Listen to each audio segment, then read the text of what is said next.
Olá pessoal, tudo bem com vocês? Eu sou o professor Pedro e hoje teremos mais uma aula de História. Na aula passada, nós associamos fascismo, militarismo, nacionalismo e guerra. Hoje, aprenderemos sobre a Guerra Civil Espanhola, que foi um ensaio para a Segunda Guerra Mundial, assim como veremos os desdobramentos da Segunda Guerra Mundial. Vamos lá? Bom, a Guerra Civil Espanhola, um ensaio para a Segunda Guerra Mundial.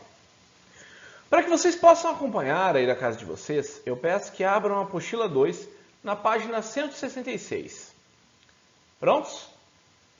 Bom, em 1936, comunistas, socialistas, anarquistas e liberais espanhóis, todos eles republicanos, uniram-se em uma frente popular para derrotar o fascismo nas eleições parlamentares. E venceram. Inconformados com a vitória dos republicanos, os fascistas, chamados de nacionalistas ou falangistas, que eram liderados pelo general Francisco Franco e apoiados por alemães e italianos, tentaram promover um golpe de Estado. A tentativa deu início a um conflito armado que se estendeu até 1939. As alianças políticas realizadas na Guerra Civil Espanhola se repetiriam na Segunda Guerra Mundial. É por isso que falam que é um ensaio para a Segunda Guerra Mundial. Embora os republicanos contassem com a ajuda soviética e de voluntários de toda a Europa e até das Américas, faltou a eles o apoio de países como Inglaterra e França, para poder sim fazer frente aos fascistas, que acabaram vencendo na Espanha.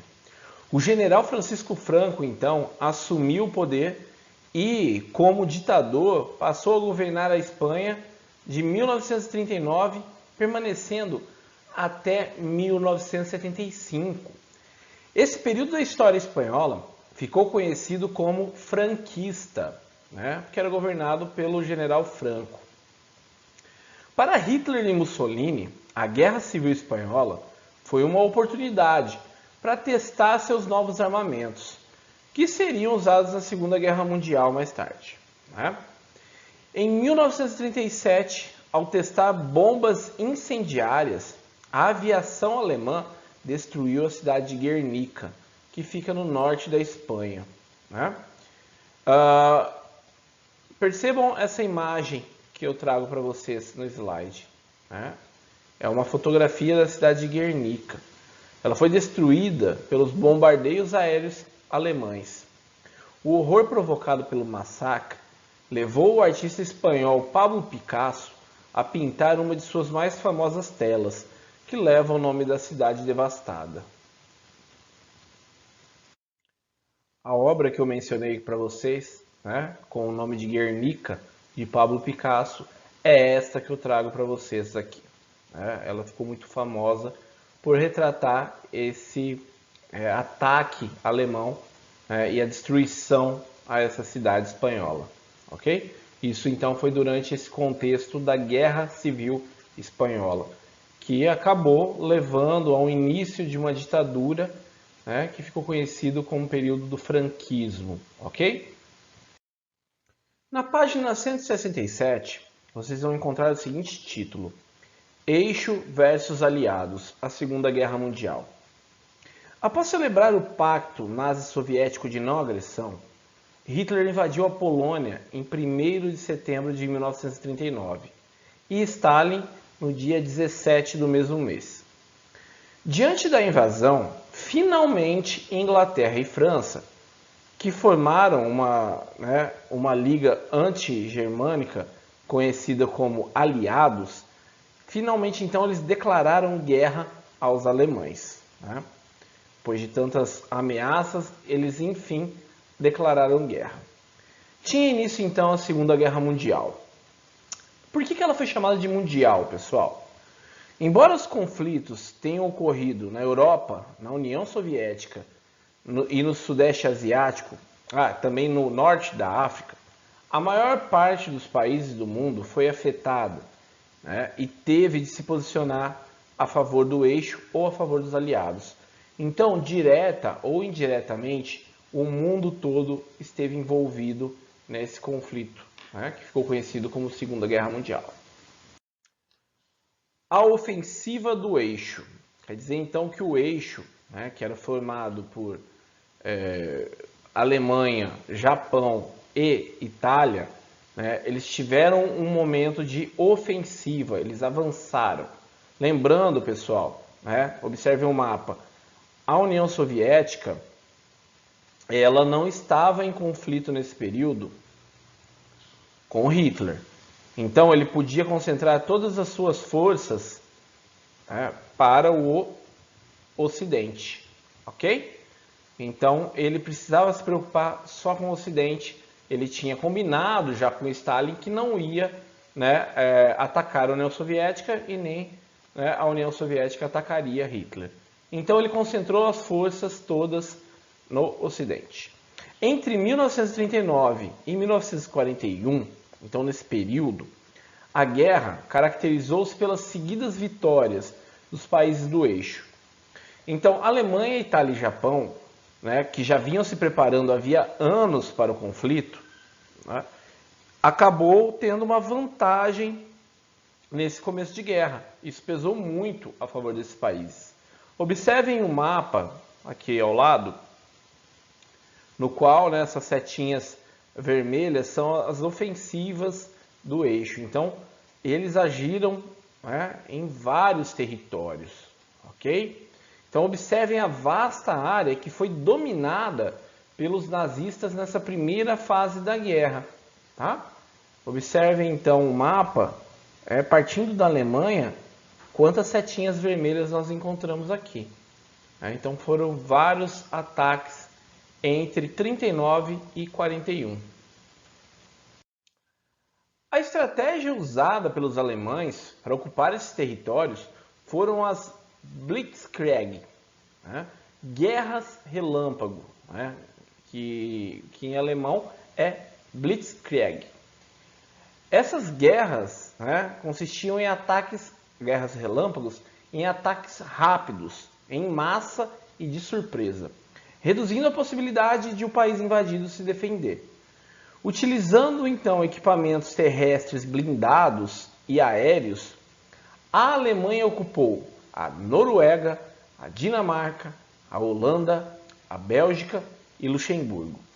Em seguida, atacou a França, né, um grande inimigo. Mesmo contando com a ajuda britânica, os franceses não conseguiram deter os alemães, que conquistaram e dividiram o país. A região norte da França tornou-se área de administração alemã, e no sul foi instituída uma república governada por franceses, mas que eram aliados dos alemães, que ficou conhecido como a República de Vichy. Observem a imagem ao lado, né? Cercado por lideranças nazistas, Hitler foi fotografado em frente à Torre Eiffel, em Paris, em 1940. Ao dominar a França, né, Hitler vingava a humilhação sofrida pelos alemães em virtude daquelas penalidades, humilhações, né, impostas pelo Tratado de Versalhes. Então aquele revanchismo com os franceses não tinha acabado, ok? Então as humilhações da Primeira Guerra Mundial serviram como combustível para as vinganças de Hitler. Em meio ao avanço das tropas do eixo, o cineasta Charles Chaplin, mundialmente conhecido pelo seu personagem Carlitos, lançou em 1940 nos Estados Unidos o filme O Grande Ditador. O filme faz uma sátira ao nazismo e ao fascismo e a seus maiores líderes. Hitler é apresentado como o personagem Adenoide Hickel e Mussolini como Benzino Napalone. O filme recebeu 5 indicações ao Oscar e se tornou um clássico do cinema falado. Charles Chaplin passou a ser considerado um defensor dos valores democráticos e da liberdade de expressão. Aqui ao lado temos uma cena deste filme de Chaplin. Depois de ocupar a França, os alemães partiram para a conquista da Grã-Bretanha. Como o país se situa em uma ilha, Hitler tentou dominá-lo por meio de bombardeios aéreos. Começou então o duelo entre a Força Aérea Alemã e a Real Força Aérea Britânica, conhecida como RAF, que após alguns meses de combate conseguiu impedir a ocupação alemã.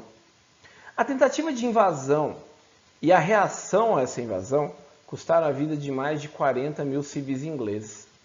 A heróica resistência dos pilotos da RAF levou o então primeiro-ministro inglês Winston Churchill a afirmar: nunca, no campo dos conflitos, tantos devem tanto a tão poucos. É uma referência a esses representantes da força da RAF, da Força Aérea Britânica. Né?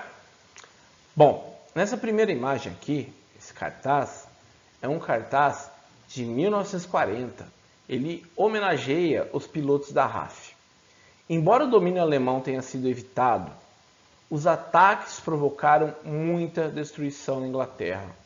A segunda imagem, essa imagem abaixo, ela mostra uma rua de Londres que foi atingida pelos bombardeios aéreos em outubro de 1940. Com essa derrota, Hitler teve que repensar suas estratégias. Para tentar eliminar a resistência britânica, Hitler procurou romper a ligação da Grã-Bretanha com suas colônias da Ásia e da África, e assim impedir que navios petroleiros chegassem ao país.